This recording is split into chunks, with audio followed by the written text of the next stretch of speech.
شكرا جزيلا للدكتور، وندعو الله للدكتور أن يتقبل منه ويجزيه خير الجزاء. أيها الحضور الكرام، فيا أيها المشاهدون الكرام، أما الآن فمع كلمة فضيلة العالم الشيخ خالد عبد الفتاح من لبنان، فليتفضل مشكورا.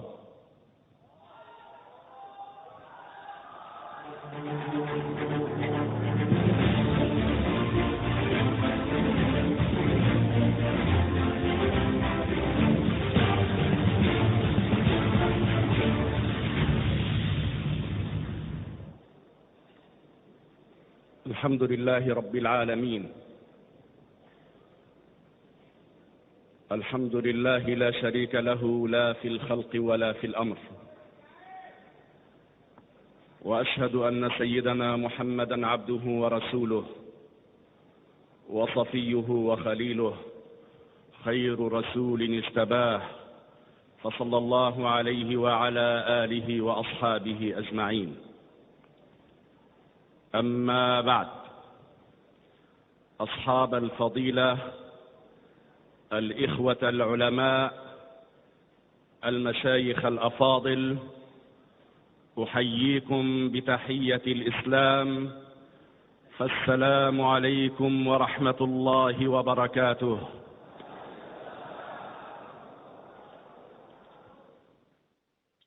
أنا لست من Livandan ham, Livan davlatidan ham emasman. Men ham, siz ham, barcha musulmonlar hammamiz islomiy xalifalik davlatidanmiz.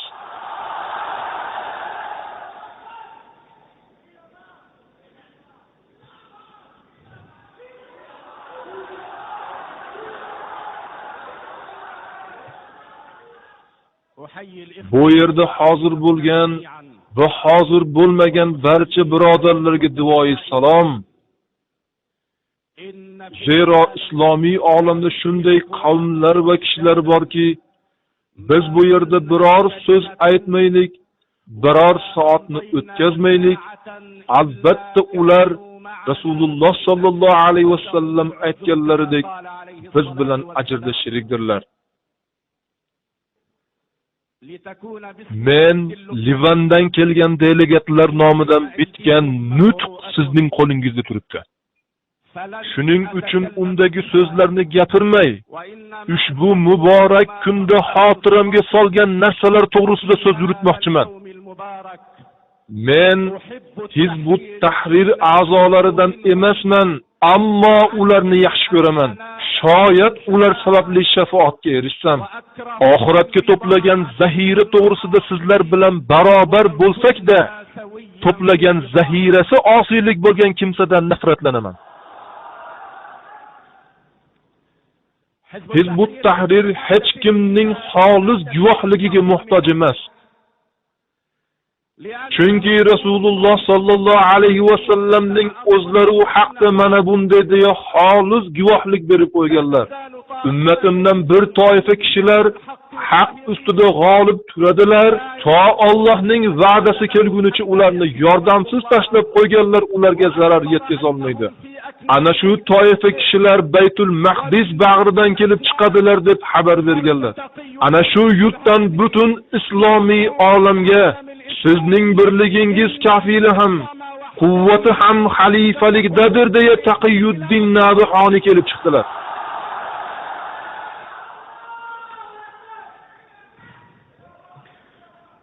Islomiy xalifalikni xohlaysizmi? Eshitmayapman. Xalifalikni xohlaysizmi? Eshitmayapman. Islomiy xalifalikni xohlaysizlarmi?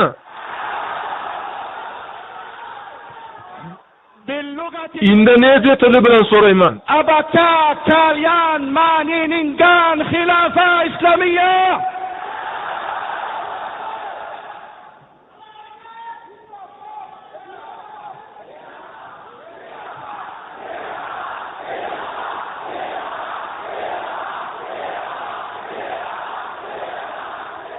Bizga sharqiy lager kirib kelgan edi.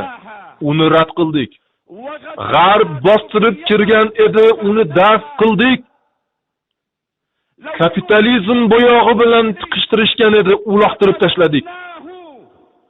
Sotsializm bo'yog'ida ko'rsatishgan edi, uni ham rad qildik.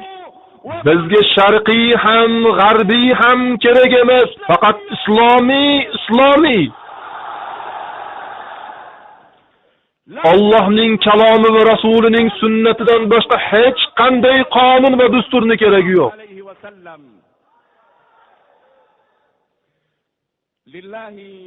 Qalblarimizni butunlay tahrir etuvchi bu hizbni Alloh xushvaqt qilsinki, u tirikligimiz garovi bo'lgan orzuyimizning vakilidir. Bu dunyodan munofiqlikni yo'qotuvchidir. Biz mo'minlar amiriga, butun islomiy davlatning mulkiga ega bo'ladigan podshohiga mushtoqmiz. Zamonlar uzoq bo'ldi. Sog'inchdan ko'zlarimiz yoshi tamom bo'ldi. Qalblarimiz kuyib kul bo'ldi. Ey mo'minlar amiri, chor atrofdan Allohu akbar sadolarini jaranglatib tezroq kel, tezroq.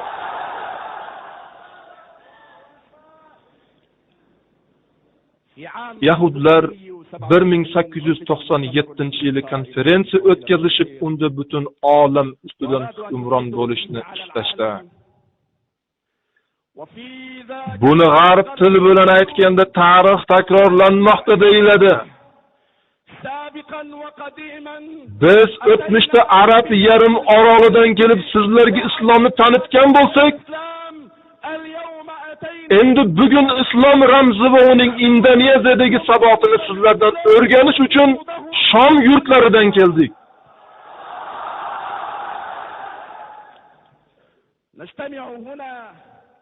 Bu yerda bugungi zamon Hiraqlini esga olamiz. Qadimda Rum Hiraqliga Rasululloh sallallohu alayhi va sallam islomga kir, omon qolasan.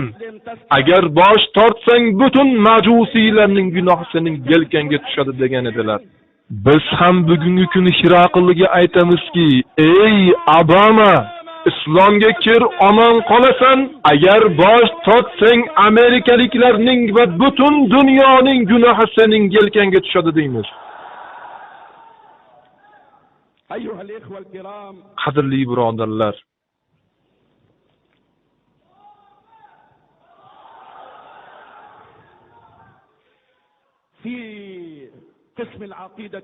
aqida ilmida tavhid 4 qismga bo'linadi. Ulardan 3tasi madrasalarda o'qitiladi. Ammo 4-tinchisi qo'rquv va cho'chish bilan uni bekitishadi. Biri rububiyat. U biz ham kofir ham tanib biladigan tavhiddir. Ikkinchi ilohiylik tavhidi. Uchinchi Allohning ism va sifatlari tavhidi. To'rtinchi hokimiyat tavhidi. Hokimiyat Allohniki.